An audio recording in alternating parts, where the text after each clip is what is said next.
জানি জানি এই গরমে একদম রান্নাঘরের ত্রিসীমানায় যেতে ইচ্ছা করছে না তো।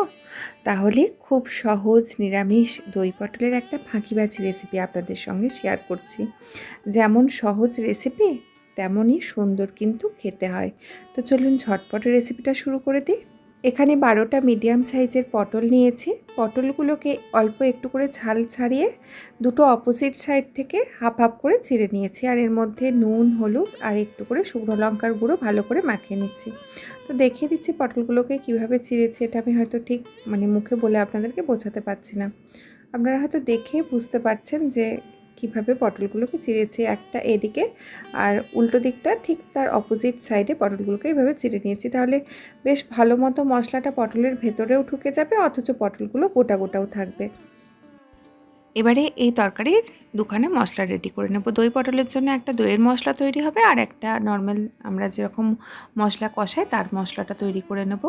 তো প্রথমেই দিয়ে দিলাম 1 চা চামচ জিরে গুঁড়ো, দিচ্ছি 1 চা চামচ ধনে গুঁড়ো, দিয়ে দিচ্ছি 1 চা চামচ কাশ্মীরি শুকনো লঙ্কার গুঁড়ো। এতে তরকারির রঙটা খুব সুন্দর আসে। আপনাদের ইচ্ছা না হলে স্কিপ করতে পারেন। এবার এর মধ্যে দিয়ে দিচ্ছি আদা বাটা। এখানে আদা আর কাঁচা লঙ্কা একসঙ্গে বেটে রাখা আছে। আদা আর কাঁচা লঙ্কা বাটা দিচ্ছি 3 চা চামচ। এবারে সব মশলাগুলোর মধ্যে অল্প একটু জল নিয়ে ভালো করে মিশিয়ে দিচ্ছি। এখানে আমি সুবিধার জন্য ধনে আর জিরেটা গুঁড়ো হিসাবে ইউজ করেছি। আপনাদের যদি অসুবিধা না থাকে সেক্ষেত্রে আদার সঙ্গে ধনে আর জিরেটা বাটা মশলা হিসাবে ইউজ করতে পারেন। এবারে দইয়ের মশলাটা তৈরি করে নেব। অন্য একটা পাত্রের মধ্যে আমি নিয়ে নিচ্ছি 200 গ্রাম টক দই। বাজারের যে প্যাকেটের 200 গ্রামের টক দইয়ের প্যাকেটগুলো হয় সেই পুরো একটা প্যাকেট নিয়ে নিলাম। এর মধ্যে যেরকম তরকারি করব সেই গ্রেভির অনুপাতে কিন্তু আমি স্বাদ অনুযায়ী নুনটা আন্দাজ অনুযায়ী নিয়ে নিচ্ছি। তবে পরে যদি চেক করে দেখা যায় নুনের পরিমাণ কম তখন পরে দেব। আপাতত আন্দাজ অনুযায়ী একটু নিয়ে নিলাম। আর দিয়ে দিলাম 1 চা চামচ গরম মশলার গুঁড়ো। আমি এখানে এভারেস্টের নর্মাল যে গরম মশলাটা পাওয়া যায় সেটা ব্যবহার করেছি। আপনারা যদি শাহি গরম মশলা ইউজ করেন সেক্ষেত্রে পরিমাণে একটু কম নেবেন। আর দিচ্ছি 1 চা চামচ ময়দা আর 2 চা চামচ চিনি। ময়দাটা দিলে দইটা ফেটে যাওয়ার সম্ভাবনাটা থাকে না, আর খুব সুন্দর একটা ক্রিমি টেক্সচার চলে আসে। আর এখানে একটা কথা বলে রাখি, আমি কিন্তু জলের পরিমাণটা একটু বেশি দিচ্ছি। আপনারা যদি কোনো স্পেশাল ওকেশন বা গেস্টদের জন্য বানান তাহলে জলের পরিমাণটা একটু কম দেবেন। এই তরকারিটা যত গামাখা হয় ততই কিন্তু খেতে বেশি ভালো লাগে। আমি ঘরোয়াভাবে একটু গ্রেভির পরিমাণটা বেশি রাখছি। এবারে পটলগুলোকে ভাজার জন্য অল্প একটু সর্ষের তেল কড়াতে নিয়ে নিচ্ছি। আপনারা ছাঁকা তেলেও ভাজতে পারেন, আর অল্প তেলে ভাজতে গেলে একটুক্ষণ হয়তো সময়টা বেশি লাগে। তেলটা ভালো মতো গরম হয়ে গেছে। এবারে এর মধ্যে আগের থেকে নুন, হলুদ আর শুকনো লঙ্কার গুঁড়ো মাখিয়ে রাখা পটলগুলোকে দিয়ে দিচ্ছি।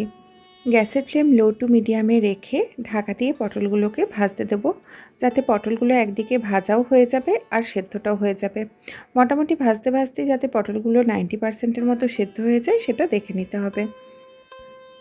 আর এর মাঝে মাঝে একটু করে নাড়াচাড়া করে নেব, যাতে পটলগুলো কোনো একটা দিক বেশি পুড়ে না যায়। বেশ কয়েক মিনিট নাড়াচাড়া করতে করতে পটলগুলোকে ভেজে নিয়েছি। আর পটলগুলোর থেকে যেরকম সুন্দর ভাজা গন্ধ উঠে গেছে, আর দেখতেই পাচ্ছেন পটলগুলোতে কিন্তু বেশ সুন্দর ভাজা রঙটাও চলে এসেছে।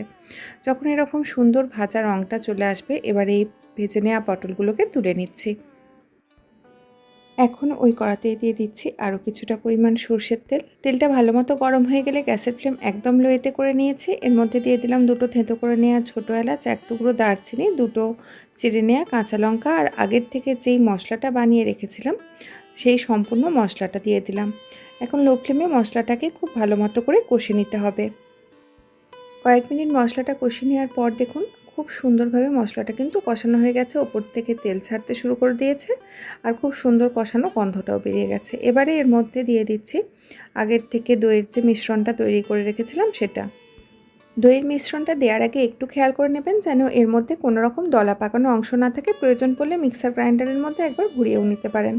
এবারে এর মধ্যে আগের থেকে ভেজে রাখা পটলগুলো দিয়ে দিচ্ছি। গ্যাসের ফ্লেম কিন্তু একদম লোয়েতে রেখেই করতে হবে, যেহেতু দই দিয়ে রান্না। বেশি হাই ফ্লেমে বা মিডিয়াম ফ্লেমে করতে গেলে কিন্তু দইটা ফেটে যাওয়ার একটা সম্ভাবনা থাকে।